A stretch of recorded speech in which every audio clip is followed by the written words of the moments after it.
La Vicaría para la Educación de la Diócesis San Bartolomé de Chillán presenta Mesa Educativa.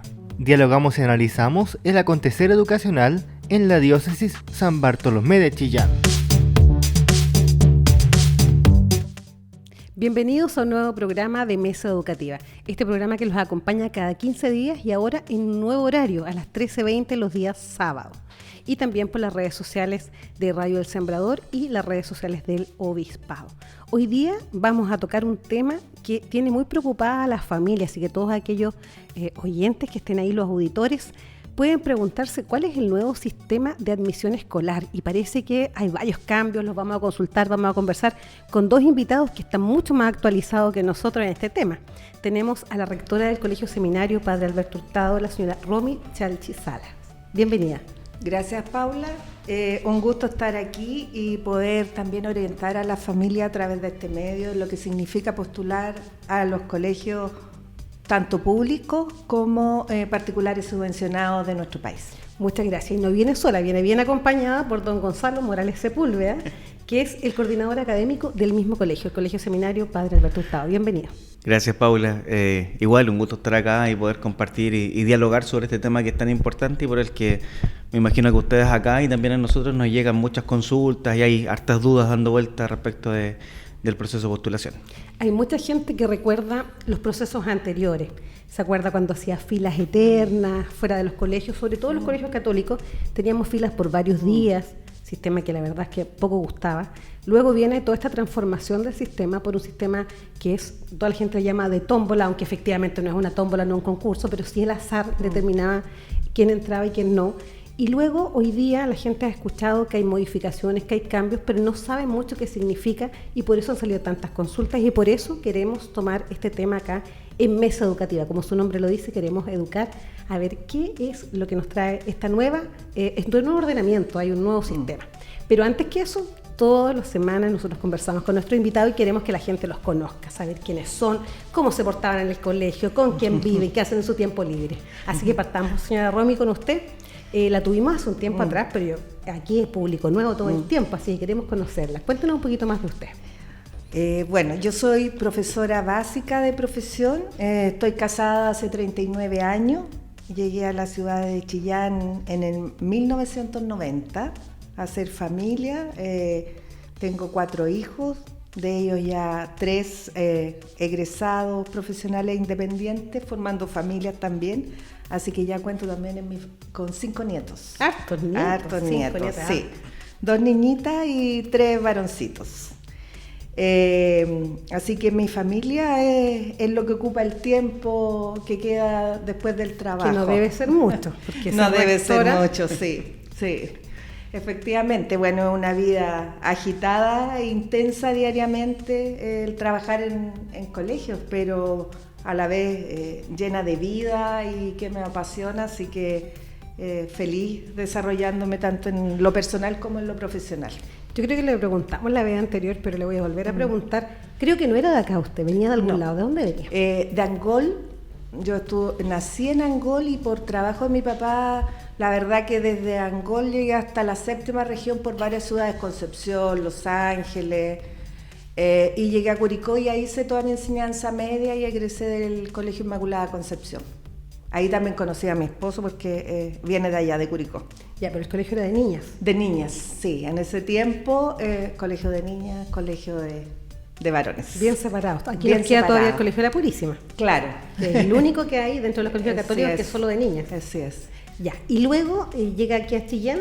Sí. ¿Estudia dónde? ¿En la universidad? Sí, estudio acá en la Universidad Adventista, estudié yo. Sí, porque estudié ya casada. Yo cuando salí del colegio estudié primero educación parvularia. No finalicé la carrera después porque me fui por otra área, por el lado de la contabilidad y estuve trabajando un buen tiempo. Y por ahí unos años después con mi hijo un poco más grande, y tomé esa decisión para tener un poquito más de autonomía y de manejo de mis tiempos en la crianza de mis niños. Entonces controlaba un poco y hacía compatibles las dos cosas. Y después de varios años surgió de nuevo este deseo, este sueño de la educación que había dejado inconcluso, así cuando mis niños estaban un poco más grandes. Retomé los estudios, pero esta vez educación básica y bueno, finalicé y me encuentro trabajando hace un buen tiempo. ¿Y el recorrido también fue desde el colegio? ¿De qué colegio empezó a hacer su práctica, su trabajo? Porque estuvo en el colegio Padre Hurtado antes. Sí, bueno, yo hice mi práctica, una prepráctica la hice en el colegio Bernardo Higgins en la Vicente Pérez y la práctica profesional en la escuela que está en la población Kennedy, Arturo Merino Benítez.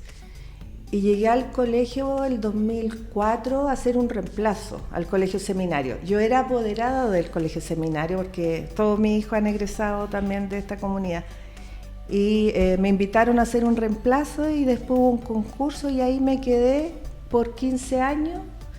El año 2020 asumí el desafío que me invitó también la Fundación Educacional a la que pertenecen los colegios del Obispado, a asumir la rectoría en el Colegio Teresa de los Andes de Bulnes.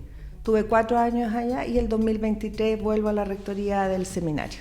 O sea que eso, un puente, pasó, tuvo experiencia y regresó. Exacto. ¿Y cómo le ha tratado la comunidad ahora que está de vuelta? Bien, ha sido un reencuentro porque eran sus colegas. Afectuoso, sí, ha sido un buen reencuentro.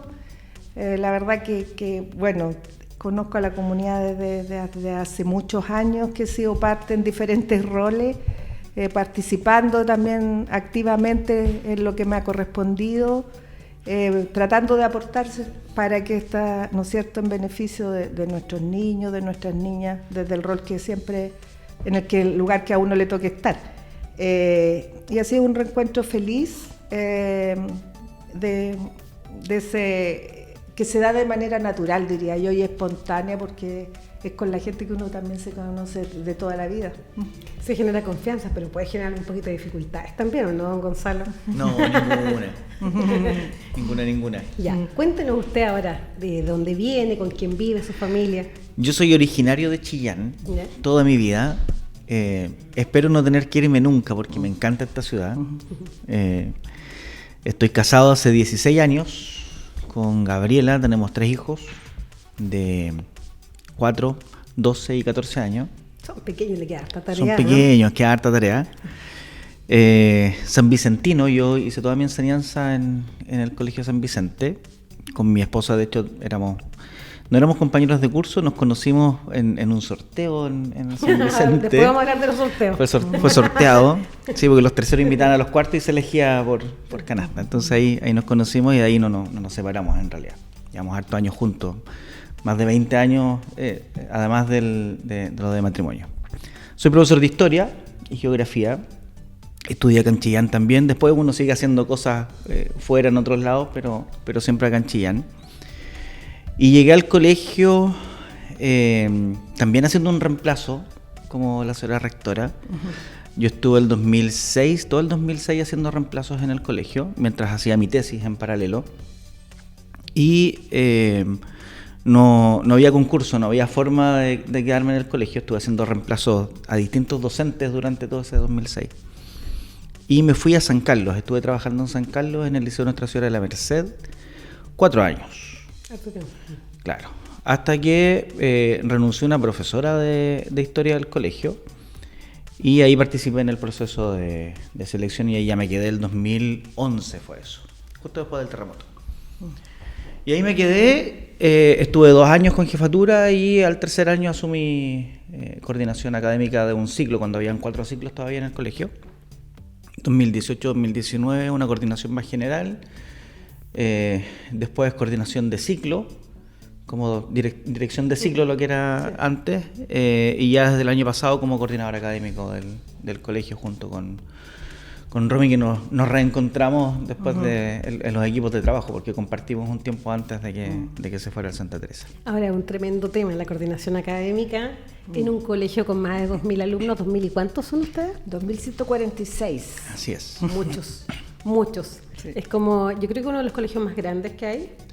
El Concepción tiene más, sí, tiene 2.700, 2.600, 2.600 por ahí, pero somos los dos colegios más grandes, con mayor matrícula, sobre 2.000. Bueno, yo soy exalumna del colegio y en ese tiempo con 1.100 ya nos conocíamos casi todos, ahora es imposible. Claro. O sea, uno ve los apoderados, incluso hasta los profesores tampoco hay un vínculo tan fuerte entre ellos, uno pregunta uno por otro, no se conocen tanto. Claro. Antes era un colegio más pequeño. Eso genera obviamente un sistema distinto. Así es. El cómo llevar a cabo las tareas. Me imagino usted también de Teresa de los Andes al seminario Padre Hurtado. Sí. La diferencia de matrícula Claro. hace una diferencia también en la conducción. Así es. Hay que confiar más en los mandos intermedios. Así es. Sí. Aunque hay que- El diseño organizacional que tenemos, de hecho, responde a esa realidad. Esperando, por cierto, no ser 3 colegios, sino que son 3 ciclos que atienden cada una de las distintas etapas de desarrollo de nuestros niños, de acuerdo a esas características, sus intereses, pero siempre con un proyecto educativo común y articulándonos desde esa visión de educación que planteamos en nuestro país. Ahora, uno, fuera del tema que vamos a hablar, que es el sistema de admisión escolar, hoy día uno ve una realidad en los colegios, y justamente ayer había un reportaje donde hablaba de los niveles de violencia que han crecido y que algunos le echan la culpa incluso al sistema y otros a otras cosas, obviamente variables que tienen que ver con la pandemia y otras. Entonces, les quería consultar, ustedes como estudiantes, si nos ponemos en esos tiempos que ustedes fueron estudiantes, porque mi percepción quizás es distinta a lo mejor a algunos papás que hoy día opinan mucho respecto de la violencia que hay hoy día. Yo no sé cómo lo veían ustedes en sus cursos. ¿Cómo vivían? ¿Habían situaciones de violencia, agresividad entre pares, profesores, alumno, profesor? Yo creo que existía, pero no se manifestaba de la misma manera con que la vemos hoy. Sin duda que la validación de los docentes, la familia era distinta, y yo creo que eso ayudaba mucho para que los alumnos fueran también respetuosos con sus profesores. Creo que hoy día es una deuda social que tenemos con el sistema educativo de revalorizar el rol del docente, reconocerlo como un profesional de la educación, ¿no es cierto?, en la formación de los estudiantes, de los niños, niñas y jóvenes. Creo que ese hecho ha causado un efecto importante. 2, también creo que la sociedad era distinta, por lo tanto los tiempos y la vida en familia permitía una formación en hábitos y en valores que hoy día hemos visto que disminuida, que esa formación muchas veces está, los niños la reciben a través, por ejemplo, de las plataformas, en todas sus formas, en las redes sociales. Y sí creo que habían otras situaciones de violencia de las que nadie hablaba. Entonces se podían cometer abusos o maltratos, pero eran más normalizados y se hacían en forma un poco más silenciosa, causando mucho daño. De hecho, uno a veces me he enterado por ahí de reuniones de exalumnos después de muchos años que alguien se atreve a hablar y decir: ustedes me hicieron, me acosaron toda la vida, no me trataron bien, fui maltratado y estuve siempre callado. Yo creo que había menos espacios para hablar del tema, no habían procedimientos claros como los tenemos hoy día también para abrir los temas y saber cómo conducirnos cuando se presentan estas situaciones. Entonces, sin duda que en mi época, por lo menos en la que yo estudié, reconozco esas diferencias con lo que vemos hoy. Ahora, en la actualidad, yo soy una convencida de que la violencia no se produce en las comunidades educativas, entra a las comunidades educativas. Los educadores, por cierto, no vamos a enseñar a un estudiante a agredir o a decir garabato o a agredir ni física ni psicológicamente a otro, o a decir garabato o a contestar. Siempre vamos a promover el diálogo, el respeto, la escucha activa. Sin embargo, en la sociedad tenemos altos niveles de violencia y eso ha significado que también en nuestro establecimiento se exprese. Sin embargo, yo tengo mucha esperanza con los jóvenes. Veo a veces un poco más de intolerancia y de falta de respeto de los adultos que son miembros de la comunidad y no de los niños. Yo creo que los niños hay que escucharlos un poquito más respecto a la visión que ellos tienen y que también, como es propio, especialmente los adolescentes, querer cambiar el mundo y en esa línea de una sociedad que sea más respetuosa, de mayor encuentro, donde ellos no tienen temas con la diversidad. Sin embargo, muchas veces son las familias las que excluyen y los chicos terminan también aprendiendo esos patrones. Siguen esa línea. Y algo que no me dejo de cuestionar, que he visto un poco a través de mi año, que los niños mientras están en el colegio uno los acompaña y ellos van en una línea de formación, pero en algún se van a ir y finalmente queda la formación de la familia, se prioriza un poquito en la vida. Prevalece y hay algunos, por cierto, algunos rasgos que en ese adulto que hemos ayudado a formar, que sí, va a tener algunos sellos también del colegio. No es que no quede nada de todo el trabajo, pero sin duda que es la formación del hogar la que prevalece. Gonzalo, y en tu caso, ¿qué recuerdas de ese tiempo? Respondió casi toda la señora rectora, así que... Sin titubear. Sí, mira, a modo de síntesis, yo siento que, claro, efectivamente habían situaciones de violencia, de maltrato, no es algo nuevo lo que ocurre, pero sí las condiciones sociales, tanto normativos como culturales, eran distintas. No existía, siento yo, en mis tiempos, cuando creo que no soy tan viejo. El más joven de la mesa. No existía esta apertura al diálogo, que hoy día sí existe mucho, de sentarnos, de conversar, de preocuparnos por la salud emocional. Yo no recuerdo haber conversado sobre las emociones, de cómo se expresaban las emociones, de cómo se sentía el otro cuando ocurría alguna situación.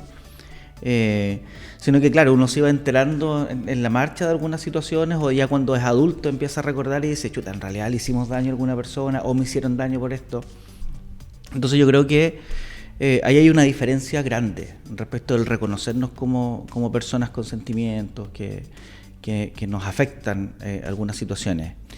Y a partir de ahí también en el plano normativo, yo creo que en la historia la normativa se ha ido ajustando a ese reconocimiento de las emociones y de la persona en su integralidad. O sea, si tú piensas los derechos del niño y de la niña, recién en la década de los 90 aparecieron con fuerza, mucho después de los derechos humanos. Entonces generalmente, sobre todo en las épocas más antiguas, los niños no eran muy tomados en consideración.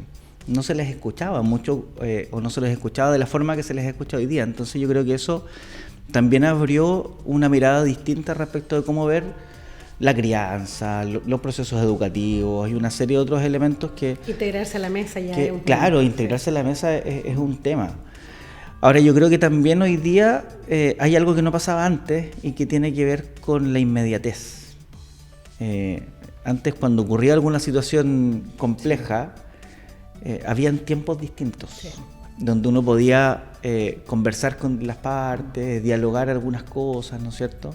Tomarse 1 o 2 días para revisar la situación. Hoy día ocurre algo y es prácticamente en el momento donde uno tiene que estar resolviendo las situaciones o respondiendo una serie de dudas que van surgiendo en el camino, sin tener muchas veces todos los antecedentes de lo que ocurre. Y con un juicio social también inmediato. Y con un juicio social inmediato. Entonces yo creo que eso lo ha tornado difícil.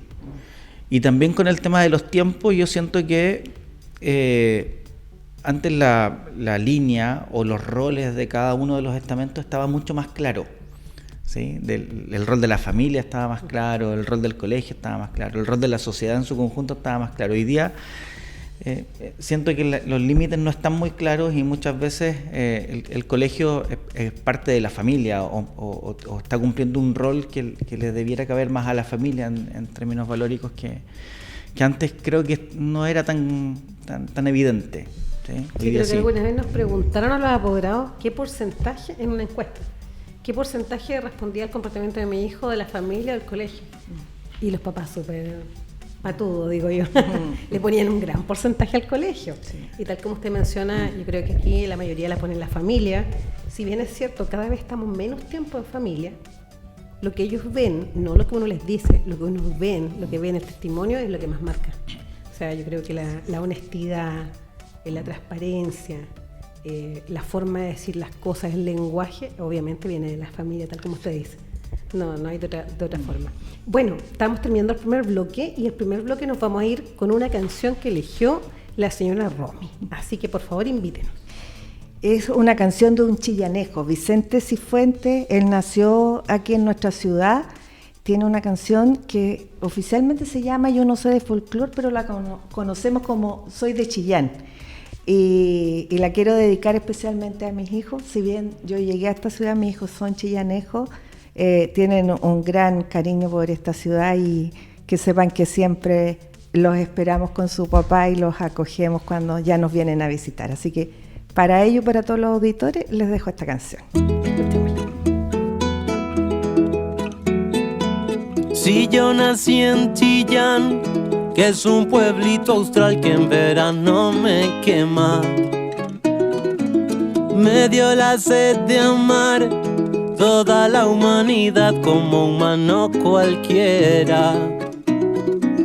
Yo no sé de folclore, bailo cueca y ranchera, me guarda el corazón, me cuidan mis abuelas. Si te vas, vuelve antes de que se oscurezca más. No te quedes en la plaza, mira que la vida pasa y tú te quedas. Y te vas al sur, al norte y yo no sé si aquí somos lo que somos. Deja crecer ese aroma para la primavera. Si yo nací en Chillán, hay posibilidad de sufrir los inviernos. Por eso yo al cantar me he vuelto tropical como en los nuevos tiempos. Yo nunca dije no a quienes lo dijeron. Cuando quería calor, bailaba con mi abuelo.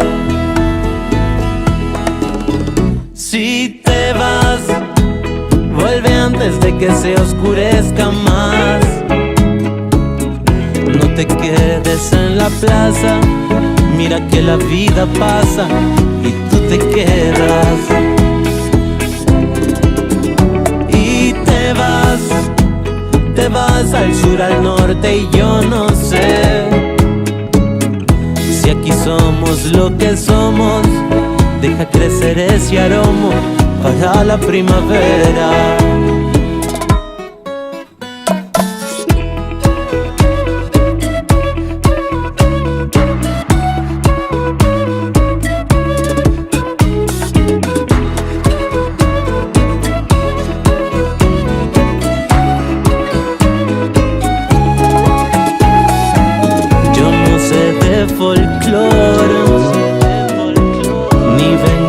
Otro lado,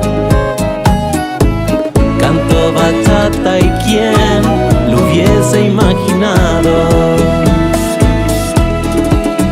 Si te vas, vuelve antes de que se oscurezca más. Vuelve antes de que oscurezca más. No te quedes en la plaza, mira que la vida pasa y tú te quedas.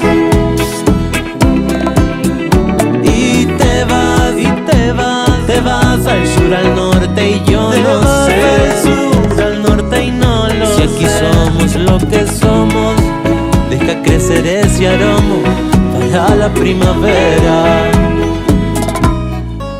Para la primavera.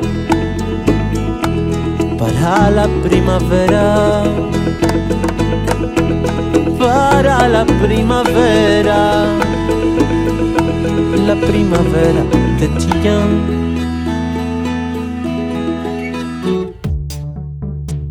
Aquí estamos de regreso en Mesa Educativa conversando. En la pausa aprovechamos de contar anécdotas, cosas de los colegios. A todos nos pasaron cosas. Y a usted seguramente que está escuchando también le pasaron muchas cosas en los colegios. Y por eso es tan importante ver también cómo ha cambiado la realidad en el contexto social, en el contexto educativo. Han habido cambios. Y uno de esos cambios, y lo que queremos conversar, es cómo ha mejorado o no mejorado, o se ha modificado el sistema de admisión escolar. Por eso les recuerdo que estamos con la señora Romy Chalchi, que es rectora del Colegio Seminario Padre Alberto Hurtado, y con Gonzalo Morales, que es coordinador académico del mismo colegio. Y queremos ver, para que usted también sepa, cómo ha sido el resultado de esta implementación, que ya son varios años que tenemos el sistema de admisión escolar nuevo. Para los que no recuerdan o no han tenido que cambiar a su hijo en este periodo, que ha sido una bendición, porque la mayoría ha sido una pesadilla cambiarlo. Antes había un sistema, uno iba a un colegio y trataba de encontrar matrícula, en algunos lados le hacían una prueba de selección, otros simplemente entrevista a la familia y lograban tener un cupo en un colegio que ellos querían. Luego se modificó hasta un sistema pensando más en la inclusión. Y ese sistema se llama Sistema de Admisión Escolar Universal, que es para todos igual y es a nivel nacional. Por eso cualquier alumno que quiera entrar a un colegio subvencionado o un colegio estatal tiene que hacerlo de esta manera, ¿ya? Entonces, ¿cómo ha sido y cómo ha impactado este nuevo SAE en el proceso de admisión de los estudiantes? Bueno, desde el año 2016 se ha implementado en nuestro país de manera progresiva este cambio en el proceso de admisión y de matrícula en los colegios públicos y particulares subvencionados. Y ya desde el 2019 tenemos a todo el país con este proceso que es, ¿no es cierto?, un sistema centralizado donde el Ministerio de Educación, ¿no es cierto?, recoge todas las postulaciones de acuerdo a ciertas preferencias que también indican los padres y a través de una plataforma conocen los proyectos educativos. Y ha significado sin duda un cambio cultural muy importante que ha buscado, y yo lo entiendo así, garantizar oportunidades de acceso más equitativas y transparentes. Muchas veces los procesos quizás no los supimos manejar bien y eso significó también un grado de inequidad, y esta ley lo que espera es justamente poder generar un proceso transparente y justo. Y nosotras en esa línea y en sintonía con la misión de la Escuela Católica vemos absoluta coherencia. Nosotros también buscamos acoger y formar a los estudiantes integralmente sin, ¿no es cierto?, ningún sesgo ni discriminación. Así que en eso solo compartimos la propuesta. Sin embargo, también hemos observado algunos aspectos que nos preocupan y que creemos que el sistema podría mejorar y en nuestro caso en particular es una saturación primero de postulaciones, lo cual genera también una frustración en las familias que no pueden acceder. Yo creo que esta ley buscaba y tenía también que haberse preocupado de mejorar la educación pública para que cualquiera de los colegios a los que uno quisiera acceder se diferenciara en términos más bien de la visión del colegio, la línea del colegio con la cual quiere formar a sus estudiantes y no por la calidad educativa entendida en términos más académicos también. Eso hemos visto por un lado, ¿no es cierto?, que provoca mucha frustración, y estos colegios en Chillán, especialmente los colegios católicos, tienen una sobrepostulación. También hemos visto durante este tiempo dificultad para sostener nuestros proyectos educativos. Creo que eso debiera ser también un aspecto a mejorar cuando se busca a través de que nuestros legisladores revisen el sistema. Y una de las también uno de los aspectos que he visto que se ha visto tremendamente afectado es el rol que ha asumido la familia también al postular. He visto una disminución de la adhesión al proyecto educativo, porque postulo de una manera más informal, no genero un compromiso, a lo mejor quedo en el colegio, en nuestro colegio, y yo quería quedar en otro colegio, pero el sistema me asignó a ese colegio y eso también provoca una baja adhesión. Entonces, y sin duda que la experiencia formativa de sus hijos e hijas requiere del compromiso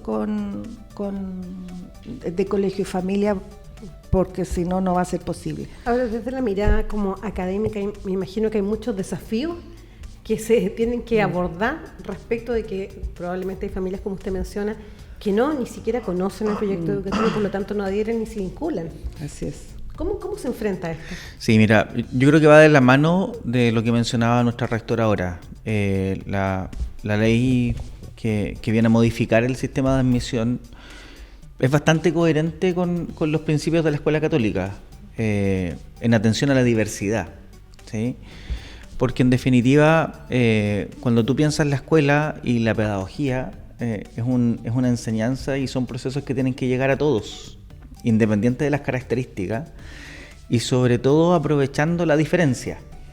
Y en esa lógica yo no veo algo disruptivo, algo muy distinto respecto del SAE. Yo creo que, como dice Romy, una de las principales dificultades que estamos teniendo son dos. Una, la alta frustración de las familias por no quedar, en el caso nuestro, en nuestro colegio. Y dos, de qué manera hacemos vivo el proyecto educativo del colegio. Porque en definitiva, años anteriores, cuando habían otros procesos de admisión, tú tenías otras posibilidades de mostrar el proyecto educativo, de encantar a la gente. Había una conversación o un diálogo más directo donde se comprometían a vivir el proyecto educativo, cosa que hoy día no ocurre. Y en definitiva eso es complejo, porque muchas personas adhieren al proyecto educativo, pero hay otras que no adhieren al proyecto educativo y eso es un desafío grande. Yo creo que está tremendamente... Hoy, perdón, estoy con alergia. Yo creo que está tremendamente en línea la labor pedagógica del colegio con la atención a la diversidad, en ver la diferencia, en ponernos en el lugar del otro, en trabajar con la justicia social, con estrategias metodológicas que atiendan a esa misma diversidad y que es parte de las diferencias que hay en la sociedad actual. Sí, yo les quiero compartir y que los auditores también se den cuenta que particularmente Ñuble, la diócesis de Chillán, tiene un porcentaje mayor de colegios católicos, por lo tanto de familias que están con sus niños en colegios católicos, que el promedio nacional. El promedio nacional más o menos es el 17% y acá en Ñuble es casi el 25%, que es harto. Es alto. Son más de 17.000 alumnos que están en proyectos educativos católicos. Por lo tanto, si uno calcula la cantidad de familias que se reconocen como católicas versus la cantidad de colegios que tienen esta posibilidad de matrícula católica, obviamente hay una distancia. Sí. Y eso genera lo que ustedes dicen, o sea que hay un distanciamiento a lo mejor de que no se identifican con lo religioso, probablemente, pero que sí quisieran que sus hijos tuvieran una formación valórica. Sí. Y creo que ahí es cuando la tremenda misión que tienen los colegios, porque también hay muchas familias que quedan fuera, como ustedes decían, se calcula más o menos que el 50%, si ustedes por ejemplo tienen 2.100 y algo, hay 1.000 y algo familias que están postulando para un cupo. Exacto. Y eso se replica en casi todos los colegios católicos. Entonces, tenemos también la frustración que ustedes dicen, que es algo evidente, pero más fuerte que en otras regiones. Aquí en los colegios católicos la gente los anhela, los desea para sus hijos. Exacto. Y sabes que en esto yo también tengo una preocupación por lo que decía, que no necesariamente nos permite sostener esta ley y este sistema, el proyecto educativo, porque en nuestra ciudad nuestro colegio tiene una centenaria tradición de 127 años, estamos cumpliendo este mes, de hecho estamos de aniversario, y tenemos el permanente, entre comillas, lo voy a decir, reclamo, tristeza también de los exalumnos que sus hijos no quedan. Entonces me dicen, ¿cómo no va a quedar mi hijo si yo estudié toda la vida aquí? Estudió mi papá, estudió mi abuelito, ¿por qué mi hijo no puede estudiar aquí?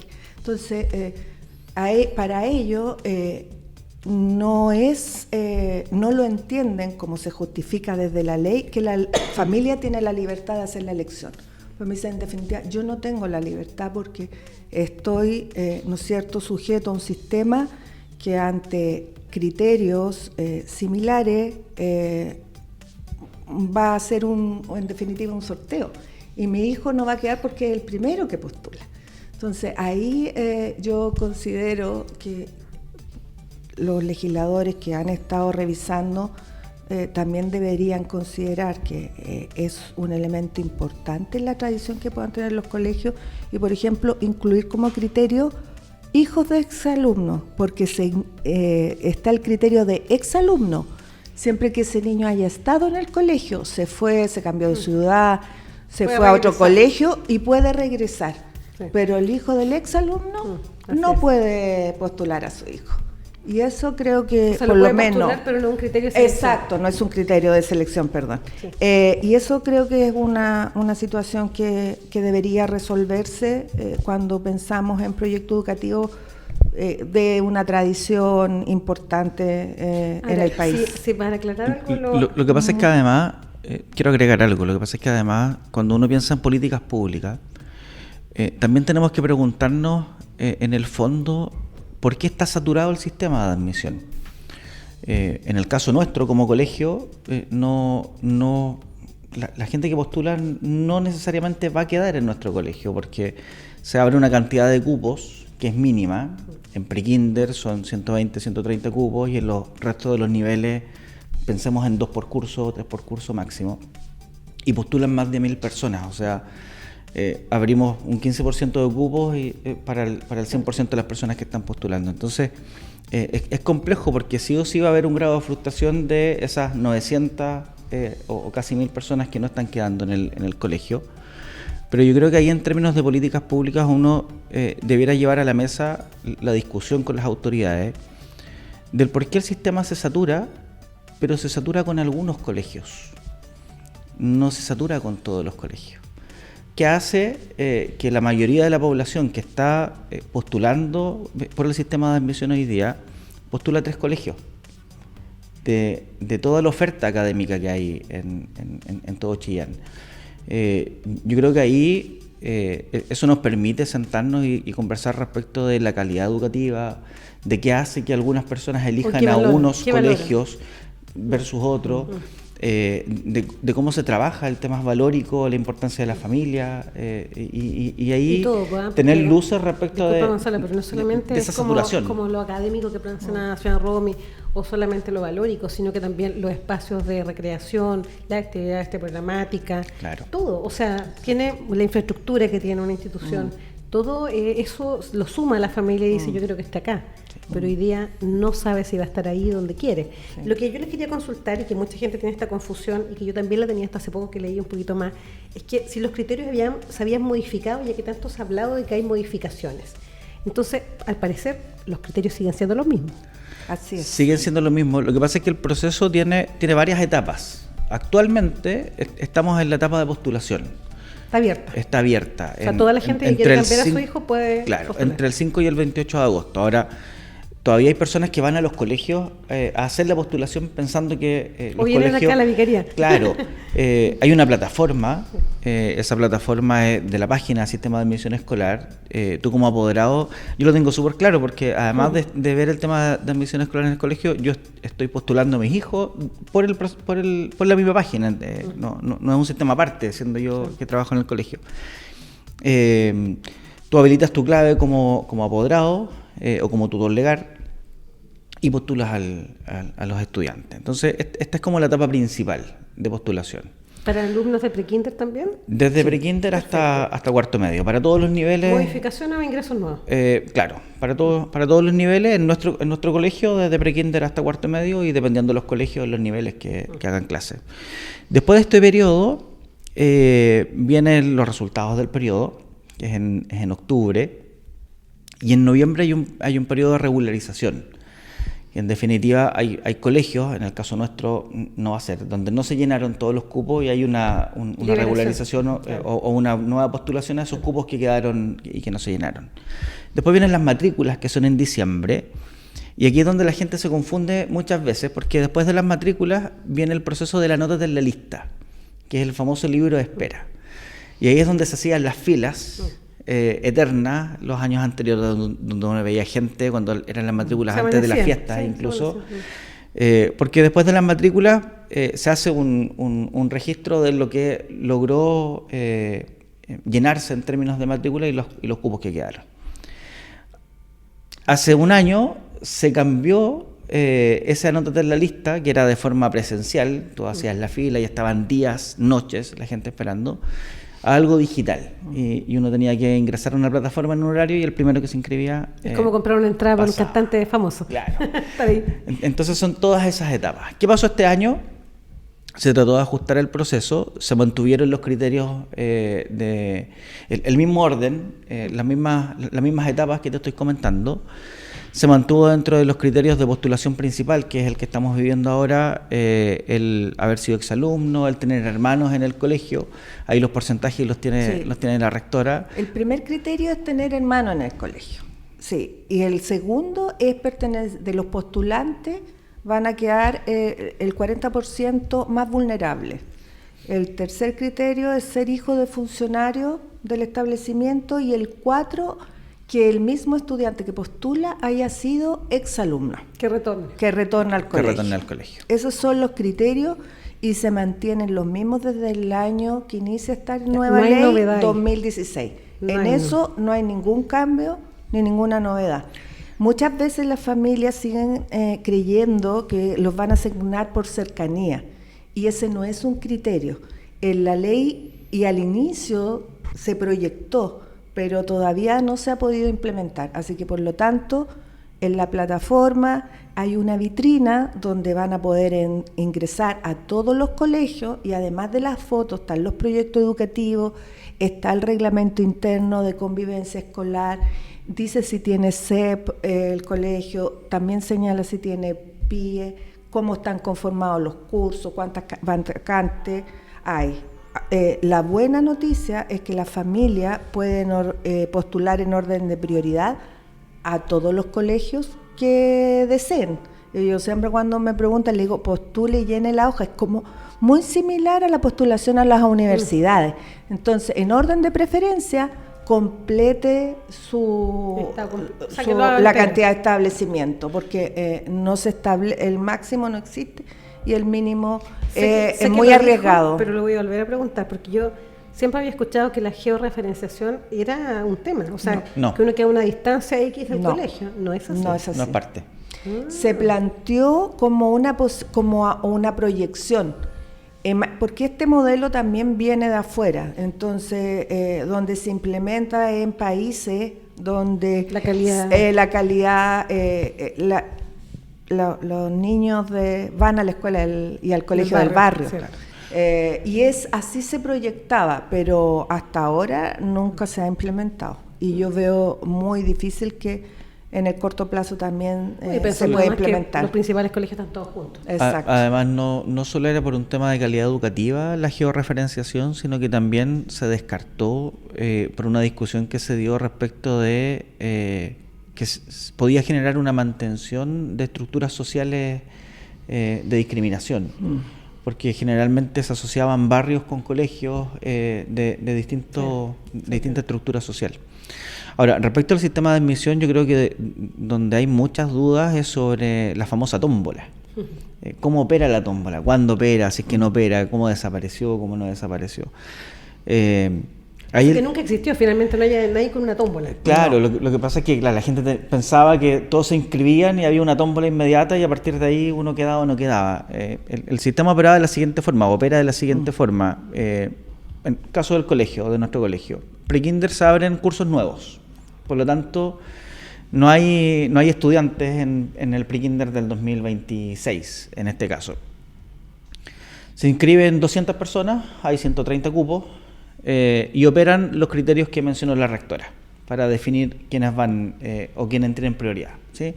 Si tienen hermanos en el colegio, si son hijos de funcionarios, si son parte de un porcentaje de estudiantes vulnerables, si son exalumnos del colegio, que en este caso no operaría porque son pre-kinder, ¿sí? Después de esos criterios, probablemente se llenen 100 cupos. ¿Sí? Van a quedar 30 disponibles. ¿Cómo se llenan esos 30 disponibles que no cumplen con los criterios de elección anterior? Con lo que uno llamaba la tómbola, que era un sistema aleatorio regulado por el Ministerio de Educación, no por los colegios tampoco, donde hasta el año pasado se sorteaba y quedaban los estudiantes, los 30 estudiantes que faltaban, y los otros no quedaban y quedaban en una especie de lista de espera, ¿sí?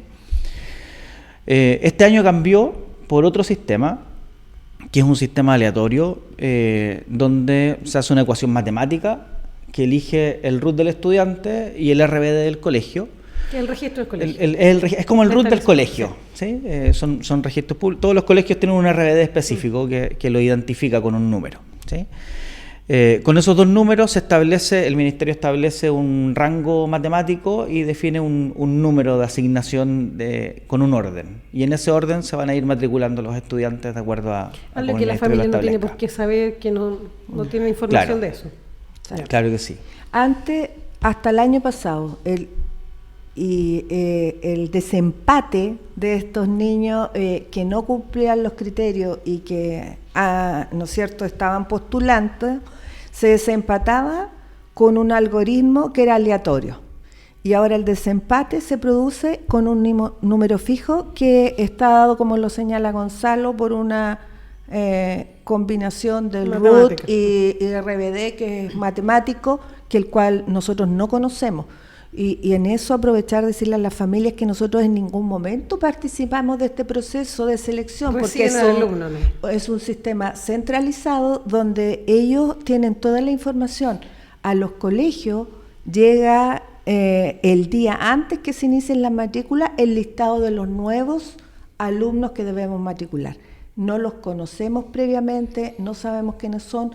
Muchas veces van apoderados y nos dicen: "Hoy mi hijo quedó en su colegio". ¿En serio? Le digo: qué buena, gracias por informarme, porque nosotros no participamos y conocemos el día antes de que se inicia el periodo de matrícula, conocemos esa nómina. Solo para el auditorio, dos cositas que quería mencionar.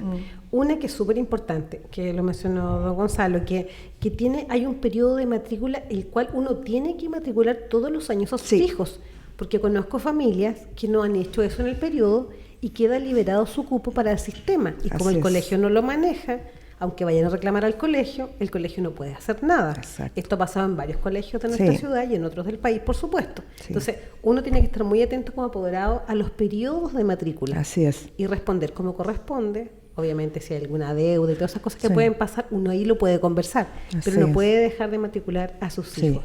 Eso es una cosa bien relevante. Y lo otro es que muchos apoderados pensaron que con este nuevo, que se decía que era nuevo el sistema, no hay una novedad grande, no hay criterios nuevos, por lo tanto sigue funcionando igual y no hay ninguna ventana de posibilidad de hablar en forma directa con el colegio. Así es. Porque eso no existe ni volver atrás, yo creo ya. Las mejoras son hacia adelante. Así es. Porque seguimos con el tema de la inclusión como fundamental. Entonces no va a haber que el colegio no va a seleccionar a sus apoderados ni a sus alumnos. Sabes que hay otra cosa importante que pasa poco, pero ocurre, y es que muchos hacen la postulación para probar qué pasa a otros colegios. Les ha pasado a estudiantes nuestros que postulan a otros colegios. Una vez que el sistema te asigna un colegio, tú pierdes el cupo. Claro, liberas el otro. Liberas el otro. Entonces ahí hay que tener cuidado, porque muchas veces hay gente que dice: chuta, yo no pensé que iba a perder el cupo en el colegio. Entonces tú puedes perder el cupo no solo porque no te matriculas en la época o en el periodo que está definido por ley, sino que también puedes perder el cupo si postulas a otro colegio Y quedas. y quedas en ese colegio. O sea, no es un juego esto, hay que Así hacerlo es. con mucha responsabilidad. Sí. Ya vamos concluyendo este segundo bloque, así que invito a que Gonzalo nos pueda señalar qué canción le gusta y qué podríamos escuchar con la auditoria. Yo elegí una canción de Los Tres, también chilenos. Es un grupo que me gusta, se llama De Barrido el Sol y tiene hartas interpretaciones. No vamos a entrar aquí a discutir el por qué, si es nostálgico, si es un cambio de época, pero musicalmente me encantan Los Tres, así que los invito a escucharlo y disfrutar. Aquí estamos ya en el bloque final de Mesa Educativa esta semana. Junto a Romy y Gonzalo hemos conversado del sistema de admisión escolar. Ya nos dimos cuenta que hay poca novedad. Seguimos igual, seguimos con mucha gente esperando y estando en este proceso que ya está abierto. Y vamos a ir cerrando. Esto sí que nosotros no cerramos el sistema, pero cerramos un poco el programa porque nos pusimos buenos para conversar. 3 buenos para conversar nos juntamos en esta mesa hoy día. Y queremos preguntarles, así como palabras finales ya, ¿qué desafíos siente que tiene el sistema de admisión escolar, pero sobre todo el sistema educativo, lo que se viene? Yo creo que hay un efecto de la inclusión que como país tenemos que responsablemente mirar y avanzar de forma primero comprometida para generar una verdadera inclusión. Creo que hoy día no estamos todavía logrando ese desafío que también plantea esta ley. Si bien el sistema de admisión viene a garantizar el acceso de manera equitativa, la asignación de los estudiantes a los colegios no tiene ninguna regulación de acuerdo a las capacidades del colegio. Entonces muchas veces eso no nos permite también dar respuesta a esa diversidad. Quiero que también se entienda que no es no generar la inclusión, es responsablemente atender las necesidades de nuestros estudiantes de acuerdo a las capacidades que tienen los colegios, porque todas estas leyes vienen sin recursos. Exacto. Entonces tenemos la ley, ¿no es cierto?, de hoy día no hay ningún tipo de regulación para los estudiantes que postulan con necesidad educativa y que eso genera, ¿no es cierto?, un mayor compromiso y entregar recursos distintos en su trayectoria a los estudiantes y son recursos con los que los colegios no contamos. Entonces eso ha generado, diría yo, un desafío muy importante. Sin embargo, nosotros también mirando ese contexto hemos buscado donde ustedes pueden sugerir pocas, mejoras. pocas. Tenemos pocas instancias, a veces se generan evaluaciones, pero nuestra participación es bien limitada como actores principales y conocedores del sistema, que somos los docentes que estamos trabajando en los colegios y que vivimos la realidad y el impacto de las políticas. Y quiero volver a reiterar, nosotros somos absolutamente convencidos de que la inclusión es el camino para que además no solo nuestro colegio, sino que el país alcance un mayor nivel de desarrollo, pero tenemos que hacerlo de manera responsable, de acuerdo a las capacidades que tenemos, o inyectar también más recursos para desarrollar esas capacidades. Así que eso para mí se mantiene como una preocupación, como una mirada también en cómo aportar. Y desde ahí, en nuestro colegio, desde este año también de manera importante estamos implementando un modelo pedagógico que asuma esta realidad y que nos permita avanzar entregando una educación de calidad y una formación también como esperamos en el servicio de nuestros estudiantes y llamarlos a un liderazgo para que efectivamente ellos salgan a transformar el mundo. Muchas gracias. ¿Palabras finales, Gonzalo? Sí, mira, me quedo con dos cosas, recogiendo lo que dice la rectora también. Por un lado, de qué manera, situándonos en el sistema de admisión escolar, abrimos el diálogo a nivel país para reformular el sistema, pero también para ir mejorando no solo el tema de acceso, sino que la calidad educativa y la mirada que hay respecto de la educación pública. porque el hecho de que se concentre la admisión en unos pocos colegios y que haya muchos otros colegios donde la gente no va o no está postulando, nos tiene que hacer pensar como sociedad el por qué está ocurriendo eso. Eso por un lado.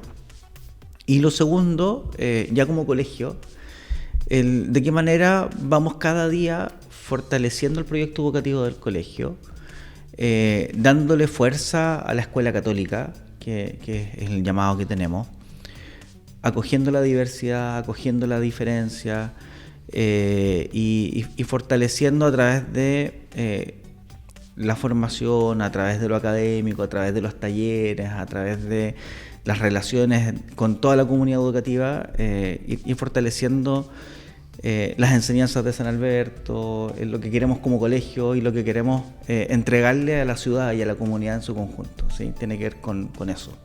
Muchas gracias por habernos acompañado esta semana. Agradecidos de toda la información que también hacen llegar a los auditores para que tengan más tranquilidad, sepan bien cómo es este proceso y también para que los auditores sepan que estamos semana a semana trayendo temas que son de relevancia e importancia para ellos y para toda la comunidad. Muchas gracias, Romy, muchas gracias, Gonzalo. Gracias, Gracias Paula. a ustedes. Que esté muy bien. Chao, chao, nos vemos. Chao. Hemos presentado Mesa Educativa, un programa de la Vicaría para la Educación de la Diócesis San Bartolomé de Chillán. Nos encontramos en 15 días más.